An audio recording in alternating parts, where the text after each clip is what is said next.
अच्छा जी, देखने वाले दोस्तों खुश आमदीद। तो अज 480 फीट आप लै गए हैं फार सेल ट्रैक्टर नज़र पूरी मरवावे। पहले आप गलबात करते हैं, तुहाडा जी डिटेल शेयर करवा दी है जरा। अच्छा बाबा जी, अपना नाम दसो पहले। शहबाज जट। अपना पिंड दस्यो केड़ा? बाढ़ चक चन्नन के।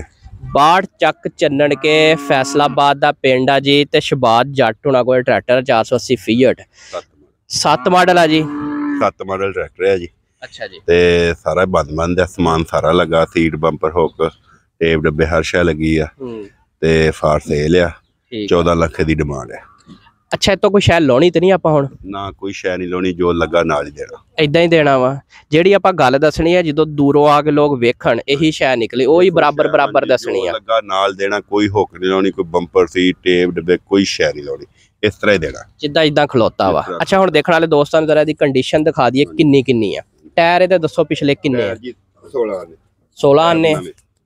अगले चौकड़ा ही नवा वा।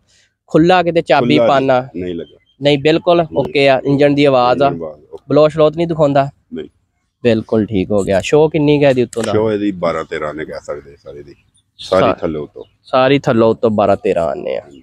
अच्छा, नेड़े करके ना एक एक हिस्सा इहदा दिखा दो। बैटरी नवी रखी है जी? 5-6 दिन होए बैटरी नवी रखी। ठीक है जी। सेल्फ स्टार्ट आ बिल्कुल। ते आ टेप डैक शैक लगे इंज ही देने आ जी नाल। कोई भी पिछों हुक हुक नहीं लाउणी हैगी। देख लो काम करते पे सीगे शहबाज साहब हुणी, ते ट्रैक्टर बिल्कुल वर्किंग कंडीशन च।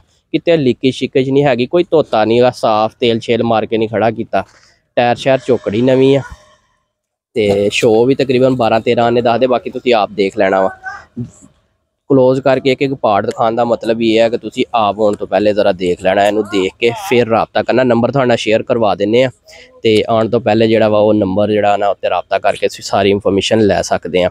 शहबाज साहब आओ जरा एक बार नंबर दिओ दोस्तां नूं, दिखाओ जरा। गाजरां दा काम करदे पे सीगे, गाजरां लोड करके ते मंडी नूं लिआंदे पे सन शहबाज होणी। गाजरां मैनूं लगदा शहबाज साहब दियां सोहणियां विक गईयां वा, ते ट्रैक्टर नवां पाउण नूं फिरदे आ हुण।